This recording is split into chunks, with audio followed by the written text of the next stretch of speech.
CPM സംസ്ഥാന committee അംഗം G Sudhakaran party അംഗത്വം ഒഴിഞ്ഞ് അമ്പലപ്പുഴയിൽ സ്വതന്ത്ര സ്ഥാനാർത്ഥിയായിട്ട് മത്സരിക്കുമ്പോൾ കേരള രാഷ്ട്രീയം ചിന്തിക്കുന്നത് എന്താണ്? അതൊരു പ്രധാനപ്പെട്ട ചോദ്യമായി മാറുന്നത് ജി സുധാകരൻ മറ്റു പല നേതാക്കന്മാരിൽ നിന്ന് വ്യത്യസ്തമായി, അതായത് സമീപകാലത്ത് CPM-നോട് കലഹിക്കുകയും ചിലർ പുറത്തു പോവുകയും ചെയ്തു. ചില നേതാക്കന്മാർ അവരിൽ നിന്ന് വ്യത്യസ്തനായി എന്തുകൊണ്ടാണ് ജി സുധാകരൻ മാറുന്നത്? അതിൻ്റെ പ്രത്യേകത അദ്ദേഹത്തിൻ്റെ അഴിമതിയുടെ കറപുരളാത്ത വ്യക്തിത്വമാണ്. എല്ലാവരും പറയുന്നത് അതുതന്നെയാണ്. ജി സുധാകരൻ പേര് കേൾപ്പിച്ചിട്ടില്ല പാർട്ടിക്കും സർക്കാരിനും. മന്ത്രിയായിരുന്ന കാലത്ത് 2 തവണ മന്ത്രിയായി.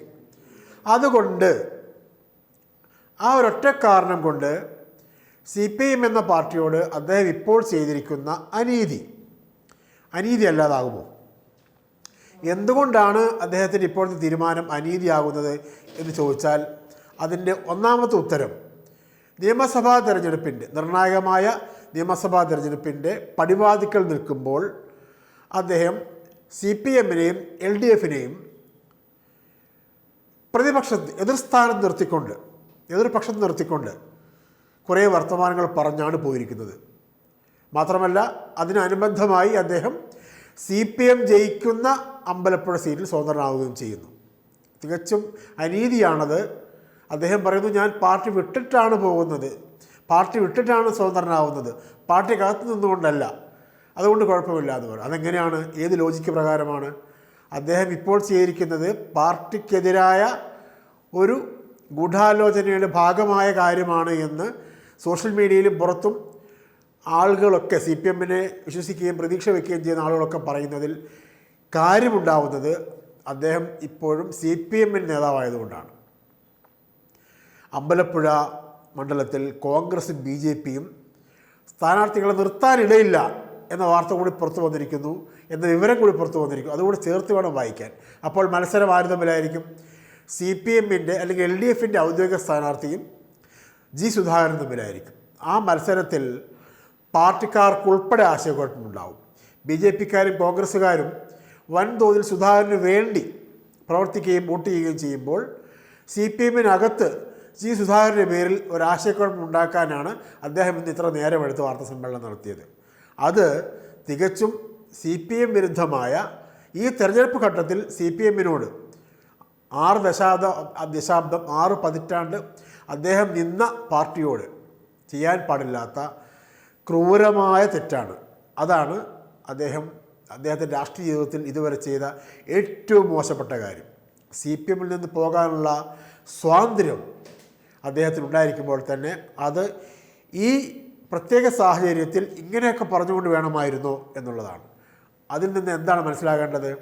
അദ്ദേഹം ഒരു നല്ല കമ്മ്യൂണിസ്റ്റേ ആയിരുന്നില്ല എന്നാണ്. ഈ പറയുന്നവരൊക്കെ നല്ല കമ്മ്യൂണിസ്റ്റാണോ എന്ന് ആളുകൾ ചോദിച്ചേക്കാം. അതല്ല അതിനുള്ള മറുപടി. ഞാൻ നല്ല കമ്മ്യൂണിസ്റ്റാണ്, ഞാൻ നല്ല മാർക്സിസ്റ്റാണ്, ഞാൻ നല്ല ലെനിനിസ്റ്റാണ്, എനിക്കെതിരെ കുപ്രനിറന്നവർ അൺമാർക്സിയൻ സമീപനമാണ് സ്വീകരിക്കുന്നത് എന്ന് ആവർത്തിച്ച് പറയുന്ന ഒരു നേതാവിന് തികച്ചും പാർട്ടി വിരുദ്ധമായ കമ്മ്യൂണിസ്റ്റ് വിരുദ്ധമായ ഒരു തീരുമാനം എടുത്തിട്ട് അതിനെ ഇങ്ങനെ ന്യായീകരിക്കാൻ എങ്ങനെ സാധിക്കും എന്നുള്ളതാണ്. ജി സുധാകരൻ ഒരു PK ശശിയല്ല, കേരളത്തിലെ ജനങ്ങൾക്കറിയാം. പക്ഷേ ജി സുധാകരൻ മാത്രമല്ല, PK ശശി മാത്രമല്ല, ആരൊക്കെ പോയാലും ഈ 16-ാം നിയമസഭയിൽ വീണ്ടും LDF-ന് നേതൃത്വത്തിലുള്ള ഒരു ഭരണം വരേണ്ടത് കേരളത്തിൻ്റെ ആവശ്യമാണ് എന്ന് കേരളത്തിൻ്റെ നന്മയ്ക്ക് വേണ്ടി ചിന്തിക്കുന്നവർക്കൊക്കെ അറിയാം. ആ തുടർഭരണം ഏതെങ്കിലും തരത്തിലുള്ള സ്വാർത്ഥലാഭങ്ങൾക്ക് വേണ്ടിയല്ല, അത് CPM-കാരുടെ മാത്രം തുടർഭരണവുമായിരിക്കില്ല. കേരളത്തിൻ്റെ കഴിഞ്ഞ ഒരു 10 വർഷത്തെ ഒരുപാട് വികസന കുതിപ്പുകളുടെ തുടർച്ചയ്ക്ക് വേണ്ടിയുള്ള തുടർഭരണമാണ്. ആ ഭരണ സാധ്യതയ്ക്ക് മേലുള്ള ഒരു കൊച്ചു ആണിയടിക്കലാണ് ജി സുധാകരൻ നടത്തിയതെങ്കിൽ ആ ചെറിയ ആണിയടിക്കലിലൂടെ അദ്ദേഹം ഇത്രകാലമുള്ള അദ്ദേഹത്തിൻ്റെ എൻറ്റയർ കമ്മ്യൂണിസ്റ്റ് ജീവിതം സ്വയം റദ്ദ് ചെയ്തിരിക്കുന്നു എന്നുള്ളതാണ് വസ്തുത. PK ശശി ഒരു കളങ്കിതനാണ്. PK ശശിയെ പാർട്ടി ചവിട്ടി പുറത്താക്കാൻ കാത്തിരിക്കുകയായിരുന്നു. അതുകൊണ്ടാണ് ശശിയെ പുറത്താക്കിയപ്പോൾ പാലക്കാട്ടെ CPM അണികൾ പടക്കം പൊട്ടിച്ച് ആഹ്ലാദിച്ചതും ആഹ്ലാദ പ്രകടനം നടത്തിയതും മധുരപലഹാരം വിതരണം ചെയ്തതും. സുധാകരൻ പുറത്തു പോകുമ്പോൾ ആലപ്പുഴയിലെയോ കേരളത്തിലെ എവിടെയോ ഒരു പാർട്ടി പ്രവർത്തകനും മധുരപലഹാരം വിതരണം ചെയ്യുകയോ പടക്കം പൊട്ടിക്കുകയോ അതിൽ ആഹ്ലാദപ്രകടനം നടത്തുകയോ ചെയ്യുന്നില്ല. കാരണം അദ്ദേഹം ഇത്ര കാലവും പാർട്ടിയോട് ചേർന്ന് നിന്ന ഒരു നേതാവാണ്. ഇടയ്ക്കിടയ്ക്ക് അദ്ദേഹം പരിഭവം പറയുമ്പോഴും ഇത്ര വലിയൊരു ചതി കുതികാൽ വെട്ടൽ ഈ നിർണായക മുഹൂർത്തത്തിൽ ചെയ്തിട്ട് പോകുമെന്ന് ആരും വിചാരിച്ചിട്ടില്ല. പക്ഷേ സുധാകരൻ പോകുന്നതിൽ ആഹ്ലാദിക്കുന്നവർ, ഉള്ളിലെങ്കിലും പടക്കം പൊട്ടിക്കുന്നവർ, ഉള്ളിൽ മധുരം വിളമ്പുന്നവർ വേറെയുണ്ട്. അത് കോൺഗ്രസ്സാണ്, സംഘപരിവാറാണ്, CPM വിരുദ്ധരായ എല്ലാമാണ്, CPM വിരുദ്ധരായ എല്ലാവരുമാണ്.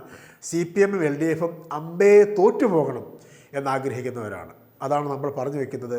CPM LDFും തോറ്റുപോകണം എന്നാഗ്രഹിക്കുന്നവരുടെ കയ്യിലെ വെറുമൊരു ഉപകരണമായാണ് സഖാവ് G സുധാകരൻ പാർട്ടി വിടുന്നത്. അത് അദ്ദേഹത്തിന് അപമാനകരമാണ്. നാണക്കേടായല്ലോ സഖാവെ എന്നാണ് പറയാനുള്ളത്. നന്ദി, നമസ്കാരം.